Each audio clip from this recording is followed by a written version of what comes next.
Hi, my name is Ed Marx. I serve as the Chief Digital Officer for Tech Mahindra Health and Life Sciences, part HCI Group, a part of that. And I just want to welcome you to our second webinar on race relations in healthcare technology. Really excited about this topic and our guest today. Before we get going, just want to remind you this is live. So we do live for two reasons. One, is to engage with you. So you know how to do this. You can ask questions. We do not have a script. We will take your questions. So if you enter your questions, I'll be reviewing those as Myra and I speak, and we won't probably get to all of them because if it's like last time, there was a ton, but we'll try our very best. In fact, we had around 12 questions asked ahead of time. So thank you already for your engagement. And we've got those listed out and we'll try and get to as many of them as possible as well. The second reason we do it live, it's fun for us too. You never know what's gonna happen. There might be someone walks in our office or what have you. So it makes kind of fun for us and more engaging as well. So I believe that racism exists in healthcare IT. I think we have to do something about it. One of the first steps is to admit to it and then talk about it. And so really the objective here is twofold. One is to listen to perspectives we cannot know. Last month, Cletus Earl from, he's the SVP from Penn, he was here talking about it. And we're gonna talk about it this time also not only from a Black perspective, but Black female perspective. There were questions last month about that.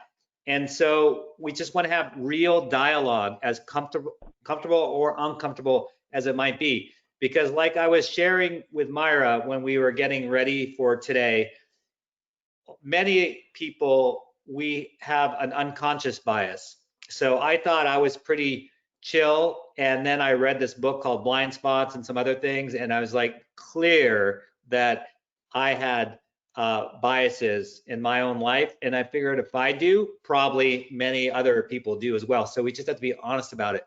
So no better way than to have dialogue. So I'm excited to have Myra. I've known Myra for many years. And most recently, we served together as boot camp faculty, CIO boot camp faculty for our professional organization, Chime. I was always sitting and listening and learning to her whenever she spoke. We have so much in common. And so she's our guest. So I'm going to stop talking, ask Myra to introduce herself, but take a long time introducing yourself, Myra, and sort of that whole journey. And if you don't get to pieces of it, I'll come back and ask you about it. But thank you for being with me today and welcome. Thank you. Thank you for having me, Ed. My journey actually started many, many years ago in this profession. And clearly, as a Black female, I chose a profession with an undergrad in the computer sciences field and a graduate in software engineering that's predominantly male. And then not only was it predominantly male, but I did encounter many instances where I was not only just the only female, but the only female of color in my circle of colleagues. And on my journey with the undergrad and graduate degree, I spent a significant amount of time in consulting, traveling, working in many different industries. Only to land at, I call the best organization I've been for the 17 years here at Texas Children's, where I started as a director in IS and through career progression, where I am now the Chief Information Innovation Officer. No, that's great. And your hometown is Houston. And in fact, you're from the same ward, third ward, as George Floyd. You had mentioned that. Yes. And you have two boys, wonderful boys, men, call them boys, men. And so and a fellow Texan. So it's a great to have you and that background. So what advice would you give? So again, we've had many questions and we're diving right in now. What advice would you give an African American female that's interested in becoming CIO in a predominantly white male field? You know, the one really single bit of advice I give to many females that I mentor that are really wanting to become a CIO is in this male dominant field to always remember while there's so much we have in common as human beings but remember one thing, which is when you walk in the room, just keep in mind that if everyone has pants on, they put their pants on the same way that you did. And while that may sound simple, it sort of levels the playing field in knowing that you either did put your right leg first or your left leg first to get your pants on, but you did it the same way. And that's just fundamental so that it sort of level sets your mindset. It removes the notion of, perception that you're different, whether you're, differences in opinion or thought. And it really sort of gives you, it gives me sort of a place to just start and saying this is how we're going to go about the conversations or tackle whatever it is that we're set to embark on and deal with. And I think that advice is really important. Again, as I've gone through my journey and having walked in many of rooms where I am the only one, it's really interesting how when you sort of level set to something that's that, you don't see gender, you see it, but that's not your point for being in that dialogue, and that's not your point for wanting to go into that field. Your point is I'm equal, and I'm going to balance this by level setting with you. It's something as simple as that, but it's pretty powerful. And then you just take it from there. And for several of the females that I have given that advice to, they typically come back and say, it was pretty simple, and I never thought about it, because I think one of the things is that they're overthinking it. Overthinking it really creates a level of intimidation that's false.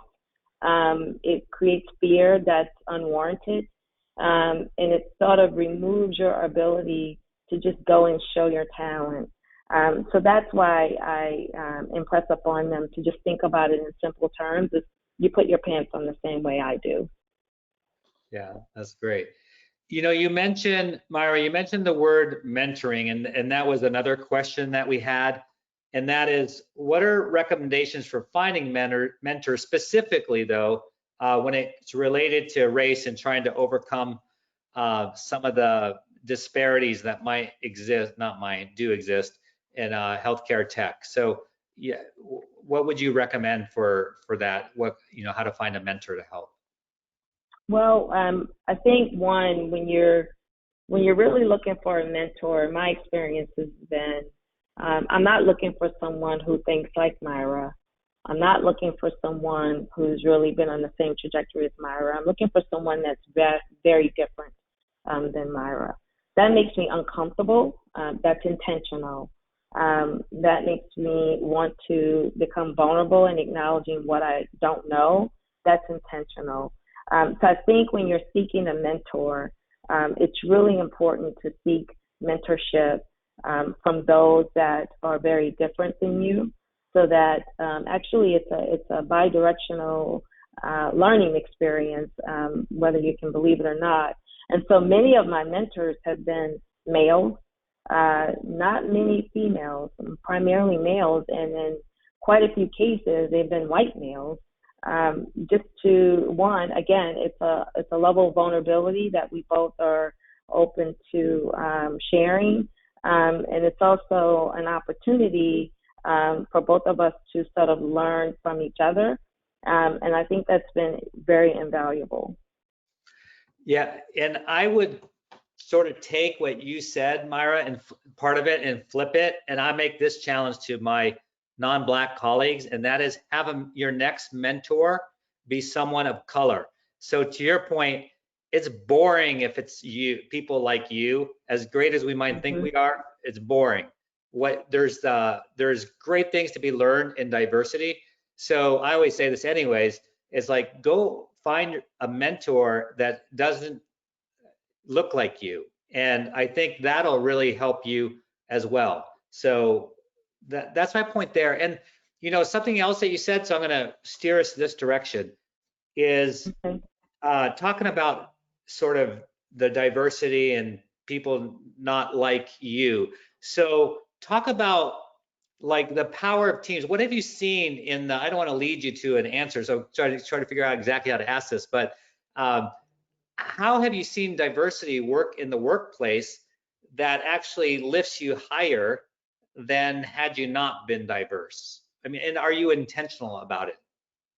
Yeah, that's a really good question. And the answer is yes, I am very intentional about it. And I go through an exercise with my leadership team from manager on up, and it's around, I call it valuing differences. And we sort of go through a pretty simple exercise to sort of understand the personalities of each other. And I start there and the reason for that is everybody has a voice and their voice matters, but you must appreciate from whence the voice is coming from. And in order to do that, you really need to balance and understand the valuing of differences from each other's perspective. And I think that's really important as a foundation. And then when you start doing that, you begin to realize not only are you different from your demeanor and your position of personality, but you're different overall from your background, from your developmental field, from even, oh, by the way, from your race. And it's really powerful when everyone begins to recognize the diversity that's around the table from that perspective, and then have the aha moment that there's actually diversity of opinion, thought, and color that's sitting around the table. And when I hire, I really look at the portfolio of the current leadership team in terms of where they are with their profile. And it's very intentional to say that I'm a D. D means I drive for results. Well, if I have too many Ds, I'm going to scare those off that are more of a conscientious type person or sensitive or influential. So I really try to keep a very diverse portfolio of leaders. And the reason for that is so that when you bring that knowledge around the table, everybody is not thinking like you, everybody is not like you, and we all come from different perspectives in life. Yeah, so that's another practical thing. So that's what we're trying to be, is not only learn who you are, and your introduction was great, but just practical things. And we talked already about mentoring, and now we're talking about choosing your team and diversity. I just want to remind everyone that this is live. You can ask questions. We'll try and pick them up. We're working through a set of 12 questions already asked and others. And but we'll certainly take yours along the way, so don't hesitate to add. So I'm going to keep going down this diversity route because I sort of had an aha moment with this recently. I was speaking with someone actually that listened in on the conversation I had with Cletus, and then we were just talking about building teams, and she really actually impacted my thinking on it as well. So, a lot of times we think, and we all know examples, we could take sports examples where you can get the best individual athlete and think you're going to have the best team, but those aren't the best teams. There's all sorts of statistics to prove it, where it's not necessarily about having all the superstar athletes. Maybe the Miami Heat might be a good example. A few years ago, they still lost in the NBA Finals to a team that was full of not the best individual athletes, but together as a team. So when we think about diversity, sometimes people will say, "Oh, best, I hire the best athlete, the best performer," but that you have to ask yourself a couple questions. One is, what's the pool? When you say you're hiring the best, what's the actual pool you're looking at? And sometimes we bring in sort of this unconscious bias when we think about the target pools, because so that's one thing. And then the second is and you talked about this, so I'm just really reinforcing it, is what's the other components that individuals bring into the team that are not what you normally look for, but you need for a higher functioning team.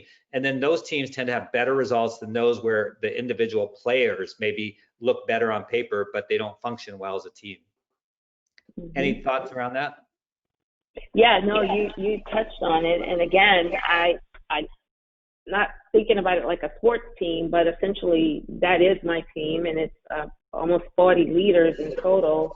And as I said before, the makeup of them, I really tried to blend it and create a diverse portfolio of leaders. And I level set that by looking at one, sort of their style, their professional styles. And we use something called DISC, D-I-S-C, as an exercise. And as I said before, we have a mix of D's, I's, S, and C's. And when you put us all together, we can be successful.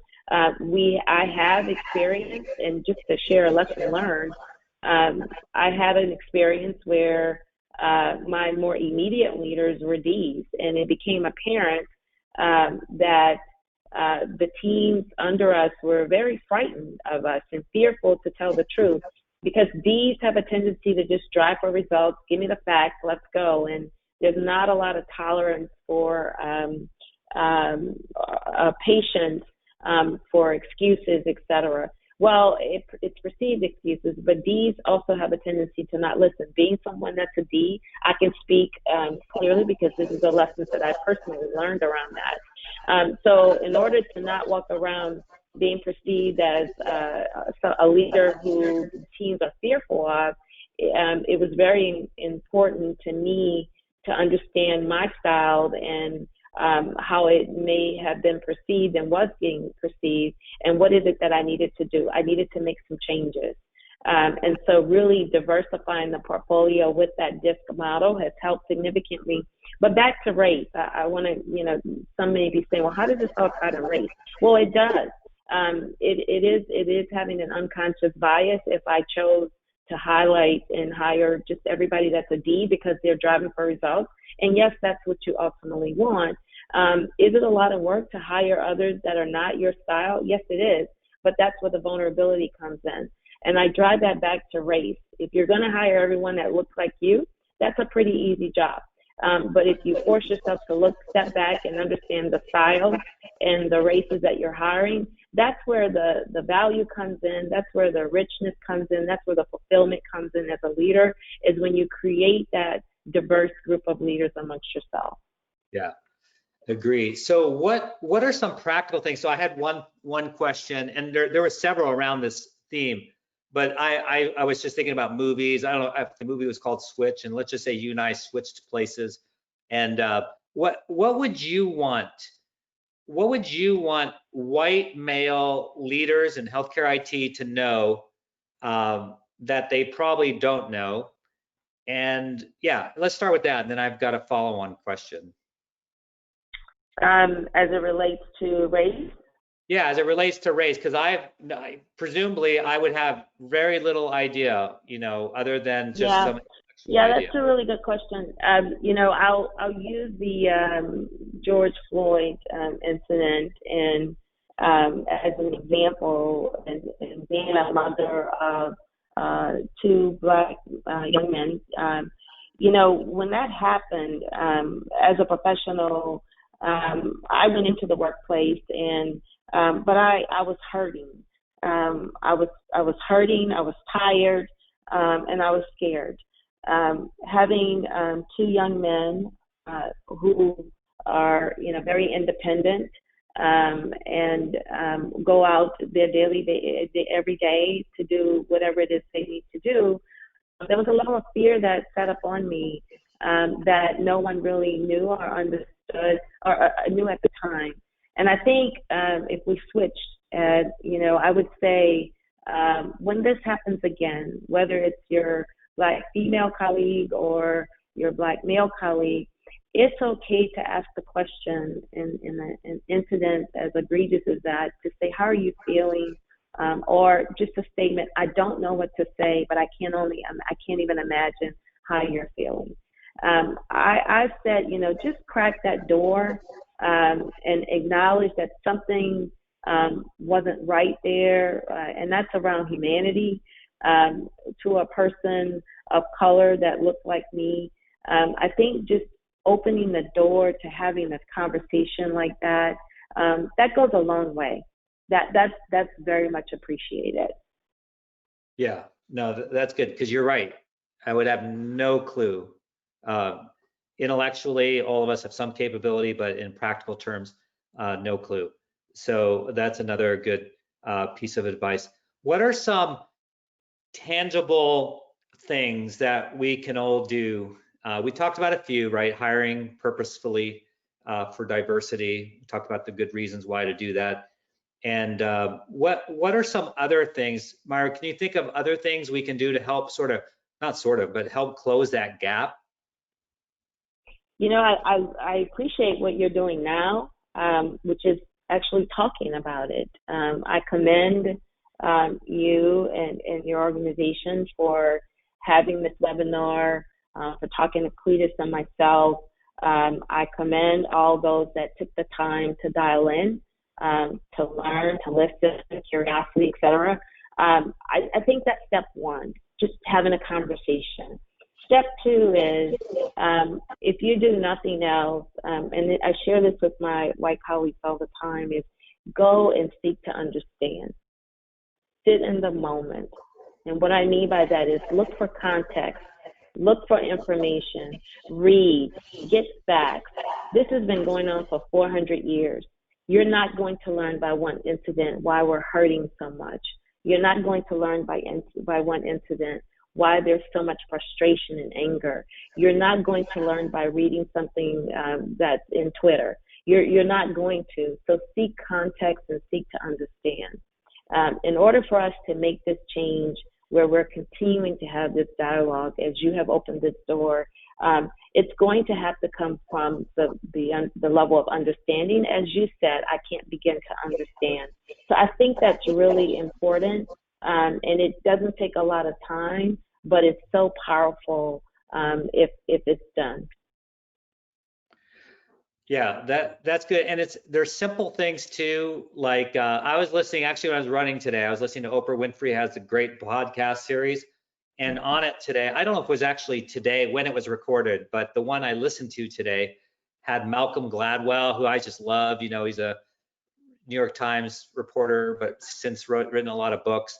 And I'm going to get the title wrong, but it's his latest book. He hasn't written a book in 6 years, so he just wrote his newest one. Oprah covered it. It's about talking to strangers, but that was the point. They were talking about all the horrid things that have happened in the last few years, and what happens, right? A horrid thing comes up, and we're like, oh, that's terrible, and then we move on. Nothing really changes, like you said, 400 years.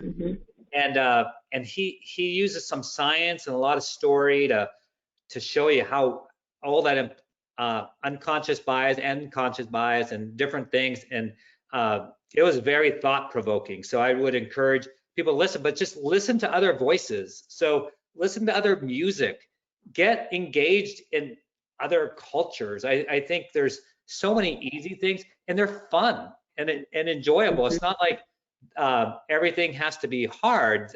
Some of it is hard and needs to be hard, but some of it is just, you're going to open up a whole new world. And so I think that's really important. So it wasn't a question that popped up, but a colleague of mine from the Cleveland Clinic, who's an expert in empathy, she also suggests, and I think it's appropriate, and it's basically, Myra, what you were saying, but in a physical sense, it's okay to hug someone and show your empathy and compassion. You might not be able to do much about it in that moment, but something like that, reaching out, asking, hugging, can really make a difference.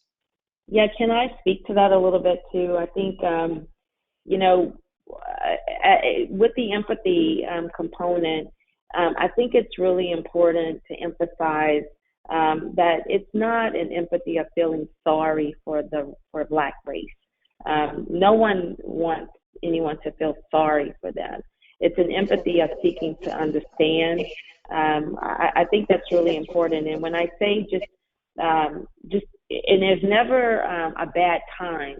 You know, it's been, I don't know, a month or so now since the tragic death of George Floyd. And some of you may think, oh, wow, I wish I had taken the opportunity the week it happened. Let me just also inform you, there's never a bad time. You will be offered grace if you mention it today. If it hits you today to ask your Black colleague or someone you know, how are you feeling? I bet you they'll welcome you. They'll welcome that. This is not a time scheduled conversation. This is a conversation that needs to evolve, and it doesn't matter when you choose to have it. Yeah, that's awesome. So we try to be really practical. We've already talked about, I think I've written down 4 or 5 really concrete, easy, not all of them easy actually. Hiring for diversity, that's an important one. You got to take your time with it. But all of these very doable, and that's one anyone can do. And go out and talk to someone about it, like Myra was just saying. So that's something, again, you have to take action. Any change, we all know this because we all should be experts in change management. It's not just theory, you got to take action. And then the theory and action eventually become part of who you are. And you really have to do a lot of deep introspection and be really honest with yourself. And again, you can read some of these books I mentioned, Blind Spots, or the latest Malcolm Gladwell. There's probably better ones out there. Those are just 2 that I'm familiar with. And just ask someone who loves you and cares about you and gives you honest answers. And I think you might surprise yourself, but it's good. It's good. It's healthy to understand that you've got gaps and there's things you can do to help solve it. Wow. So we're down to like one last question. It's amazing how fast this goes. There were a couple of questions, so I'm going to try to put 3 questions into one, and they're different. They're not ones we've had previously along a different genre, and that is, these are firms that are Black-owned firms or minority-owned firms, finding it really difficult. Perhaps this answer is going to vary by health system, but what would you say to them, Myra, in terms of trying to get in? They're saying that it's very difficult for minority-owned firms to get in healthcare tech, even though they are exceptionally qualified. So any words of wisdom for them? You know, I've talked to quite a few. I think it's really honing in. It's really finding that specific area of service offering that's trying to be provided. It's starting maybe small. I think it's a continued, you know, I know it's a long sales cycle and it's a long sales process, but I think really just honing in on a specific service area that you're attempting to sell, and also identifying the potential problems that it would solve. I know that sounds very generic. You know, I wish we had more time to really talk through this topic. But the sales cycle is long, but it's not long because you're a minority. It may be in terms of how, as a small minority company, you're approaching it, where it would be helpful to have a partner and a mentor, someone to sort of walk you side by side of what it would take to get in the door. And I apologize for such a short answer because it really requires a longer dialogue than this. Yeah, so certainly CIOs, we can all advocate for such firms and work with our supply chains and others who have, most organizations today have some pretty good policies, maybe not all of them, but make sure that those sort of disparities are addressed. Myra, wow, thank you. It's an honor to have you. Thank you for taking the time. I know everyone listening and who will listen to the recording appreciate your insights. You're an amazing person, friend, and colleague, and I can't wait to actually see each other again and not worry about COVID-related items. So thank you so much. I'm gonna Thank you. I'm gonna end with some upcoming webinars that we're having. You can see them there. I'll just emphasize the next one that we're gonna have on race relations and healthcare technology, someone else from the Houston area. He is the CMIO for UT Texas Medical Center, and he will speak from a Black clinician, physician perspective. I think you'll find that interesting. And in September, we will have a perspective from a vendor executive. And in October, we'll have a perspective from a patient. And we're going to continue the series as long as we can to address this and keep moving. This is not a one-time event. And so I'm learning, and I'm just sharing, some of the things that have been really changing for me. And hopefully we'll learn something practical, and I know we will, from our guests, and we can make changes in our lives. Thank you for joining us, and we'll talk to you soon. Bye now.